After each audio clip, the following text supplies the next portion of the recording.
जब से budget 2022 announce हुआ है तब से लोगों के दिमाग में क्रिप्टो टैक्सेशन को लेकर बहुत सारे क्वेश्चंस हैं और बहुत सारे कन्फ्यूजन्स हैं कि क्या क्रिप्टो करेंसी लीगल हो गई है और क्या टीडीएस सारी ट्रांजैक्शंस पे देना है, क्या डिसेंट्रलाइजेशन ख़त्म हो जाएगा।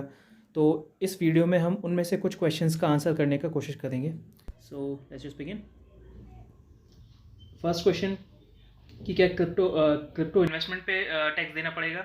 तो से सिंपल, आपको इन्वेस्टमेंट पर टैक्स नहीं देना, जो क्रिप्टो करेंसीज पे जो आपको प्रॉफिट होगा सिर्फ उस पर टैक्स देना है। और प्रॉफिट निकालने का सिंपल फॉर्मूला जो गवर्नमेंट ने बताया है वो है sales value of the crypto currency minus purchase cost. आपको कोई भी और कॉस्ट अलाउ नहीं की जाएगी for calculating the profit. Next question कि क्या सेट ऑफ अलाउ होगा क्रिप्टो करेंसीज के लॉस पे। तो प्रॉफिट की तो बात उन्होंने की है, लेकिन लॉस के रिगार्डिंग उन्होंने सिर्फ एक बात बोली कि सेट ऑफ अलाउ नहीं होगा, ना ही कैरी फॉरवर्ड अलाउ होगा। तो मतलब आप क्रिप्टो करेंसीज का जो लॉस होगा वो किसी भी और हेड से या किसी भी और बिजनेस इनकम से भी सेट ऑफ नहीं कर सकते। सिर्फ क्रिप्टो के लॉस को आप क्रिप्टो के ही प्रॉफिट से सेट ऑफ कर सकते हैं।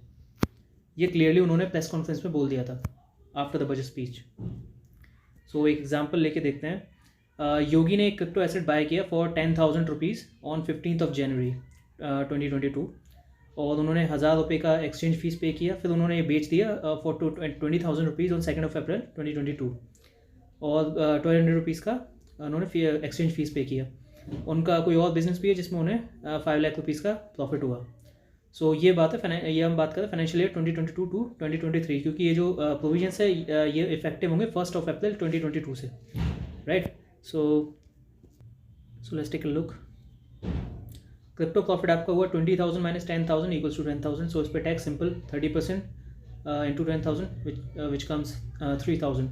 और जो आपकी 1,000 एंड 1,200 की जो एक्सचेंज फीस है वो आप डिडक्ट नहीं कर सकते प्रॉफिट में से, वो बिल्कुल भी अलाउबल नहीं है, गवर्नमेंट ने क्लियरली बोल दिया है। और जो आपका जो अदर बिजनेस का प्रॉफिट है विच इज़ 5 लाख, वो नॉर्मल रेट से ही, नॉर्मल प्रोविजंस के अकॉर्डिंग ही टैक्स किया जाएगा। जो नेक्स्ट क्वेश्चन आता है वो आता है कि क्या क्रिप्टो करेंसीज के लिए कैरी फॉरवर्ड अलाउ होगा। तो ये क्लियर आंसर है कि कैरी फॉरवर्ड उन्होंने अलाउ नहीं किया है। आप सेम फाइनेंशियल ईयर में क्रिप्टो लॉस को क्रिप्टो प्रॉफिट से सेट ऑफ कर सकते हैं, लेकिन उसको सब्सिक्वेंट फाइनेंशियल ईयर में कैरी फॉरवर्ड नहीं कर सकते। सो इसको भी एक एग्जांपल से समझ लेते हैं। फाइनेंशियल ईयर 2022 और 2023 में योगी ने 10,000 रुपये का क्रिप्टो करेंसी बाय की 15th ऑफ जनवरी को, जिसमें 1,000 रुपये की उन्होंने एक्सचेंज फीस पे की। और इस जो भी उन्होंने करेंसीज बाय की थी उसको उन्होंने 7,000 में सेल कर दिया ऑन 2 अप्रैल 2022 ओनली। और जब 1,200 का उन्होंने एक्सचेंज फी पे किया।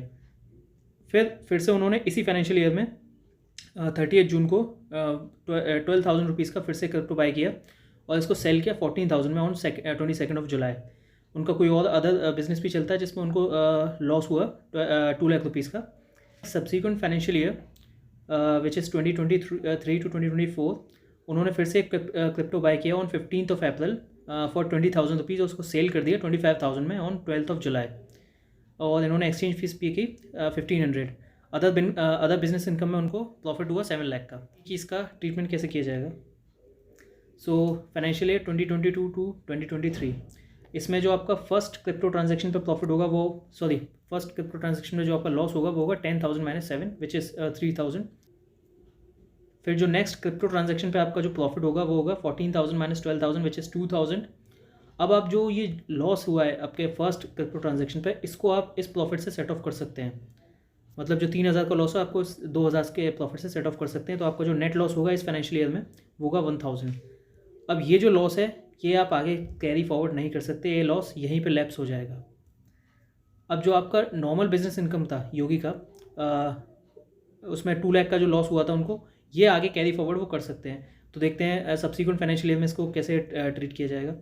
सब्सिक्वेंट फाइनेंशियल ईयर में उनका जो क्रिप्टो ट्रांजैक्शन था उस पर उन्होंने 5,000 का प्रॉफिट अर्न किया, 25,000 माइनस 20,000। इस पर उन्होंने 30% टैक्स दिया विच कम्स टू 1,500।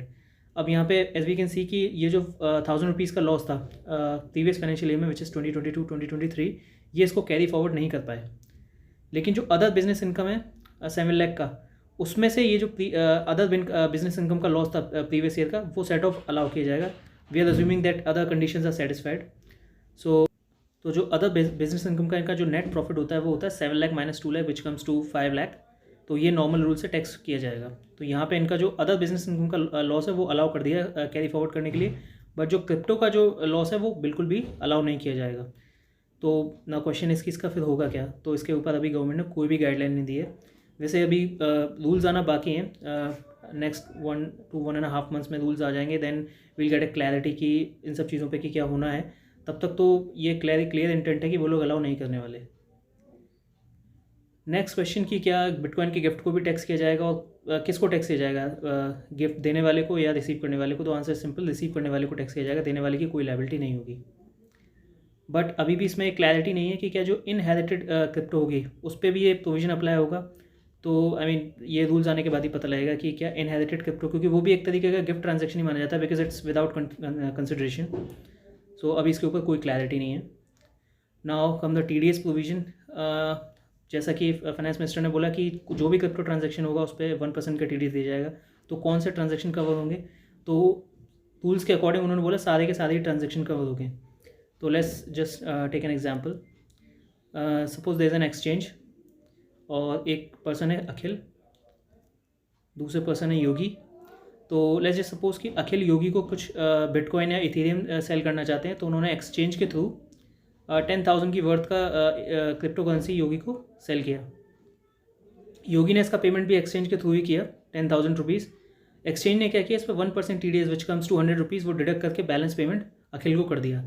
तो नाउ यू कैन सी कि ये जो ट्रांजैक्शन हुआ है सेंट्रलाइज है एक्सचेंज के through, but crypto currency as we know it's decentralised, सारे ट्रांजैक्शन डायरेक्टली होते हैं। तो यहाँ पे क्या है, TDS डिडक्ट नहीं किया जा सकता, क्योंकि TDS डिडक्ट करने के लिए you need to have PAN number of the other party. तो अब नॉर्मली जब हम एक दूसरे को क्रिप्टो करेंसी सेल करते हैं, बाय करते हैं किसी और से, तो हमारे पास हमारा एक दूसरे का पैन तो होता नहीं है, तो हम कैसे डिडक्ट करेंगे। बट एक्सचेंज के पास रिकॉर्ड्स हो सकते हैं, और इसलिए एक्सचेंज के पास अथॉरिटी है डिडक्ट करने की भी। तो अब सवाल ये है कि इन ट्रांजेक्शन्स का क्या होगा जो योगी और अखिल में डायरेक्टली होंगे डिसेंट्रलाइज। तो it's again the answer same, no clarity. Government ने इसके ऊपर कोई बात नहीं की, बट मोस्ट प्रोबेबली ये सारे ट्रांजेक्शन बैन कर दिए जाएंगे, क्योंकि ये सिंपल है। क्योंकि गवर्नमेंट अगर TDS लगाना चाह रही है तो basically the intent of the government is to monitor all the transaction happening in the crypto market, क्योंकि वो चाहते हैं कि कोई भी इलीगल या कोई भी स्मगलिंग टाइप की एक्टिविटीज़ क्रिप्टो करेंसी से की ना जाए। तो अगर फिर भी वो उसको डिसेंट्रलाइज छोड़ देंगे तो एक लूप होल हो जाएगा और सब लोग इसको यूज़ करेंगे।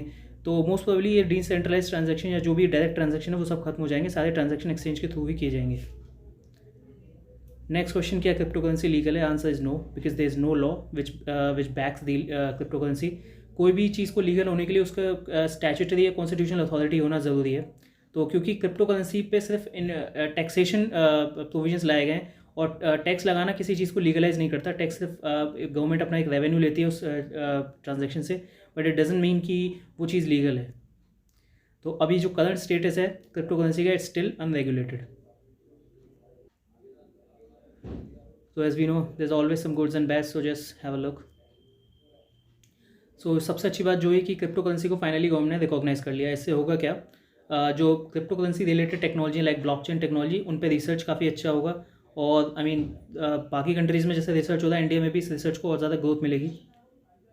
और गवर्नमेंट अपनी खुद की एक करेंसी इशू करने वाली, which is CBDC, central banks digital currency. And the best part is government ने इस चीज़ को एसेट नहीं बोला, इसको करेंसी बोला है। गवर्नमेंट ने जितनी भी आई मीन जो फाइनेंस मिनिस्टर हैं उन्होंने दोनों बजट स्पीच में भी और after the speech when they had press conference, दोनों वक्त पे उन्होंने बिटकॉइन और बाकी सारी क्रिप्टो करेंसीज को वर्चुअल डिजिटल एसेट बोला। बट उन्होंने ये जो RBI की जो ई करेंसी होगी इसको इन्होंने करेंसी ही बोला। सो मोस्ट प्रोबेबली ये करेंसी की तरह रिकॉग्नाइज किया जाएगा।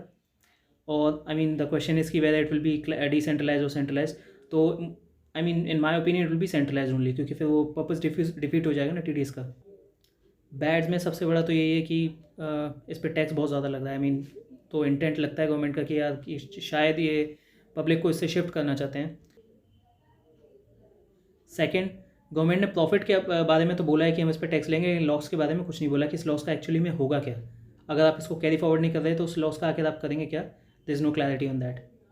Third, there is no legal backing. Tax mechanism उन्होंने बना दिया, लेकिन इसको लीगली किसी ने बैक नहीं किया। I mean when we do stock transaction in stock market, तो we get an assurance from the market कि यार ठीक है, हमारे गवर्नमेंट की बैकिंग है, से भी रेगुलेटर है।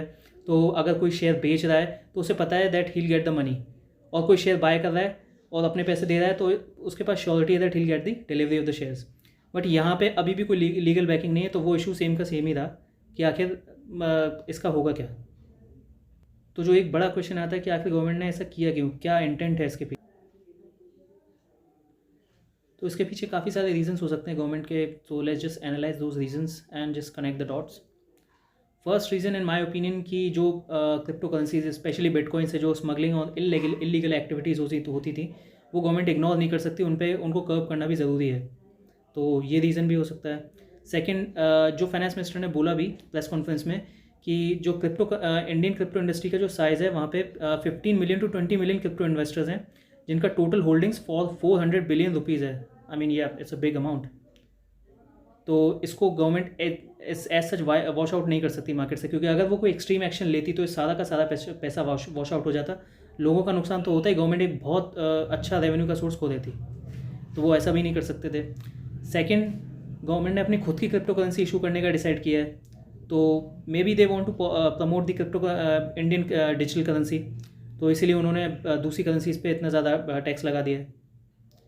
And finally the highest tax rate, obviously as we have discussed कि उन्होंने टैक्स दूसरी करेंसीज को as a virtual digital asset recognise किया है। तो वो चाहते हैं कि इस पे ज़्यादा टैक्स लगाने का सीधा मतलब है कि जो बिटकॉइन और इथेरियम जैसे करेंसीज के ट्रांजेक्शन है उनको डिस्करेज किया जाए and people shift towards the CBDC।